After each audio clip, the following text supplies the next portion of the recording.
Dear learners and listeners, Namaskar. I am Dr. Shweta and today we are going to talk about adulthood and aging. What is it like to grow old? What changes occur as people grow older? What does it mean to say that someone is old? These are some of the questions which come to our mind when we see or meet an aged person. We find that our parents do not behave as we do. The kind of images which normally come to our mind when we hear the word adult and aging are responsibility, stability, forgetfulness, and sometimes poor health. We view the older years as a stage in life when people become more dependent on others. Are these stereotypes or myths? When we look into our society today, we notice that the segment of older population is growing. It has been estimated that by the year 2021, a major portion of the world's population will be in the category of aged people.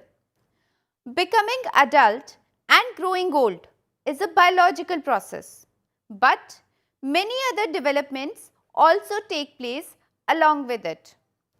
You are going to learn about all these changes in this particular program, and with the help of this program, you will also be able to understand the value of aged people in the society and relating to them in a better way. So, the objectives of the today's program are going to be to explain the characteristics of the period of adulthood and old age, to describe the key developmental changes during adulthood. Also, we would be describing the problems of aging and the strategies to cope with these problems, as well as appreciate the concerns of aging and aged people. That is, what is the value of aged people in our society? That also we would be discussing at the end of this program. Let us first of all begin with the first objective, which is the adulthood stage. The period of adulthood is marked by society's expectations of performing one's duty as an adult. Some special roles and relationships like family and career are the major milestones of adulthood. The spurt of growth during adolescence stabilizes by adulthood, and the individual looks forward to more concrete roles in the society. Our capabilities and behaviors continue to change as we grow older, not only because of the biological growth, but also because of our knowledge and the way we interact with the environment around us. In the Indian tradition, the period of adulthood refers to Grihastha ashram. During this stage, an individual enters the social life and accepts responsibilities of family, marriage, and entering into one's career as well. The stage of adulthood has the following sub-periods. Number 1, the young adulthood, which starts from early 20s and lasts till the 30s. The middle adulthood, and this period begins at the age of 40 and remains up till the age of 50 years. And then comes the later adulthood, which is 60s and above. Let us understand the various characteristics of each of these sub-periods one by one. First of all, young adulthood. What is young adulthood and what are the characteristics that it brings with it? In the young adulthood, it has been found that people are actually autonomous and they enjoy the independence. They become financially less dependent on the parental family. This is the time when they have to choose an appropriate career for themselves. Also, this is the best time to settle down and start a family life. During young adulthood, people have concerns about various social issues and forming close relationship with one's professional peers as well as members of the communities. Other responsibilities are also associated towards oneself as well as towards the society also. Then comes the adulthood or the middle age. From the period of 20s and 30s, the individual arrives at the middle age in the 40s and 50s. Middle age is characterized by competence, maturity, responsibility and stability. This is the time when one wants to enjoy the success of job, satisfaction derived from family and social life. People look forward to success of their children. Attention gets more focused on health, the future of children, aging parents, the use of leisure time and plans for old age. For women, menopause occurs between the age of 45 and 50. Menopause is supposed to be accompanied by some distressing physical and psychological symptoms in women. During this period, men show greater concern towards health, strength, power and sexual potency. As of now, we have talked about young and middle adulthood. Let us now come up to discussing another important phase of one's life, which is old age. Now, what are the characteristics of the old age and when does it begin? Old age actually begins at the age of 60. Most individuals lose their jobs as they retire from active services. They also begin to develop some concern and occasional anxiety over their physical and psychological health. It has been seen that many of the older individuals lose their spouses and this leads to the emotional insecurity. However, this may not be true of everybody. Many people at the age of 60 or above remain very healthy and active in life. Now, these were the typical characteristics of the old age. Let us also know that what are the physical and cognitive changes that take place during adulthood and old age.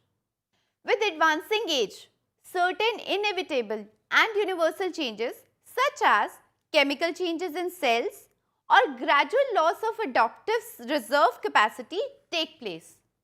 These changes are slow and gradual. These changes are mainly physical and cognitive in nature. Let us try to understand these changes one by one. First of all, what are the physical changes that take place during the old age?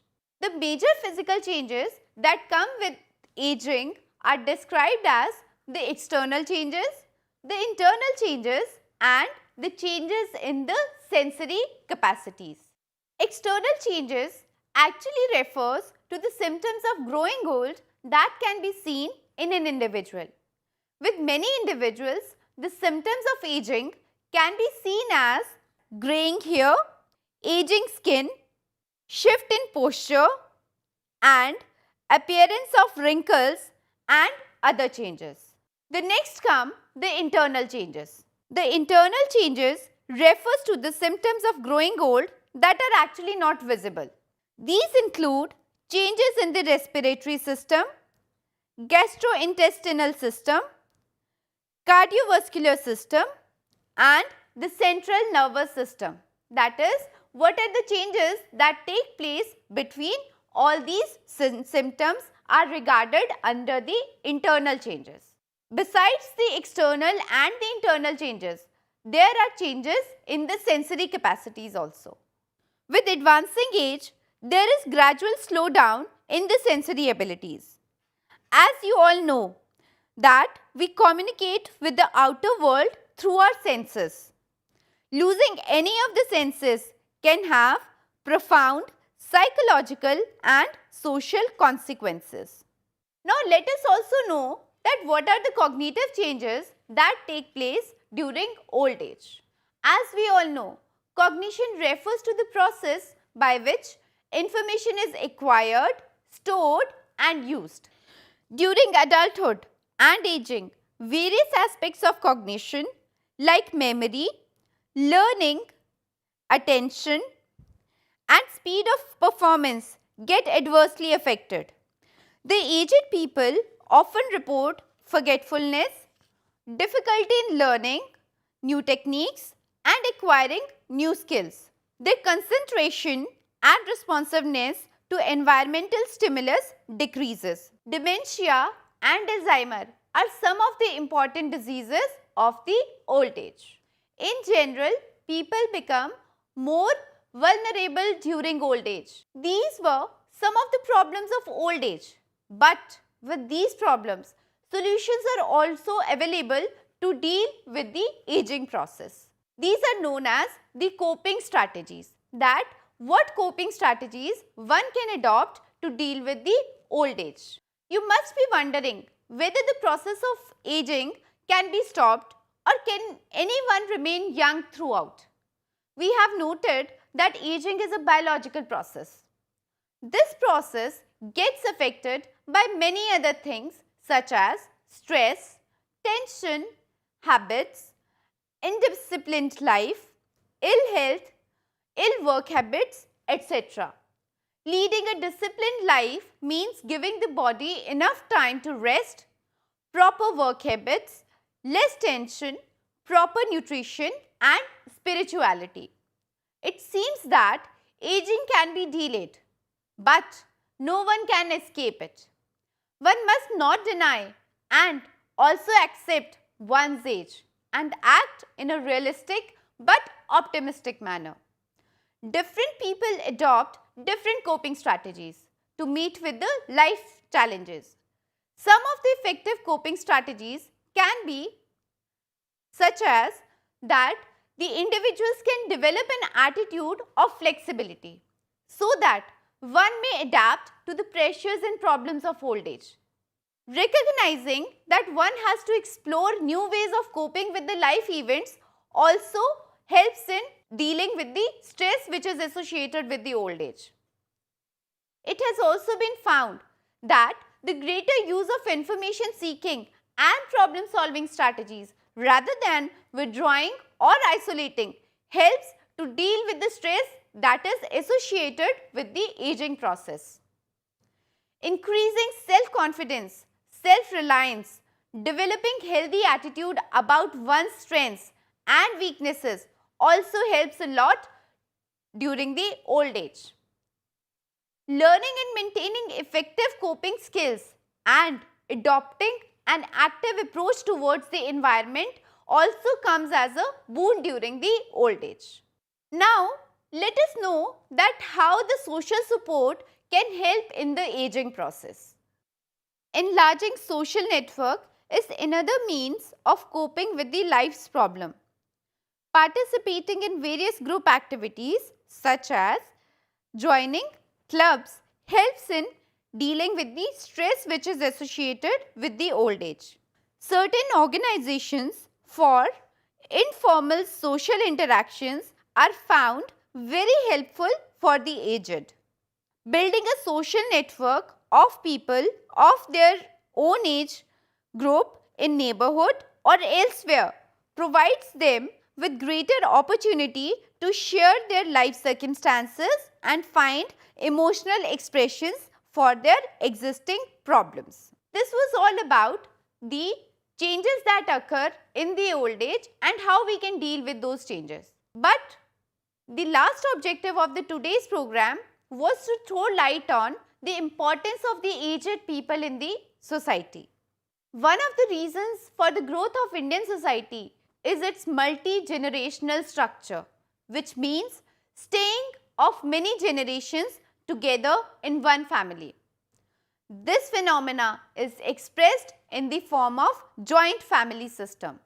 Aged people have been always considered as individuals with a vast repertoire of knowledge and experience. Staying with them and respecting them helps not only in personal growth but facilitates multi-dimensional growth of a person.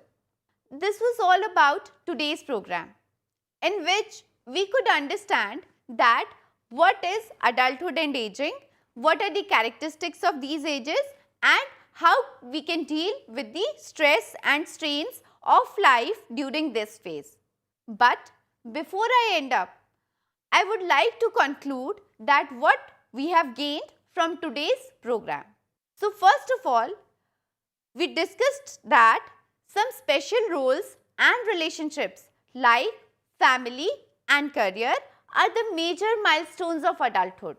Our capabilities and behaviors continue to change as we grow older, not only because of the biological growth process, but also because of our understanding and the way we interact with the environment around us. The stage of young adulthood is characterized by new tasks and challenges in life, such as establishing financial and emotional independence and entering into marital relationship. Middle age is also viewed as a period of creativity and significant contribution to the society. In a society, the elderly are typically perceived as not so active, deteriorating intellectually, narrow-minded and attaching significance to religion and spirituality. However, it may not be true. The major physical changes associated with aging are described as the external and internal changes and the changes in the sensory capacities. But we also learned that leading a disciplined life means giving the body enough time to rest, proper work habits, less tensions, proper nutrition and spirituality may help to deal with the problems associated with the aging process. Also, the aged people have been always considered as individuals with a vast repertoire of knowledge and experience. With this, I end up for today's program, hoping that you have understood the topic well. Thank you.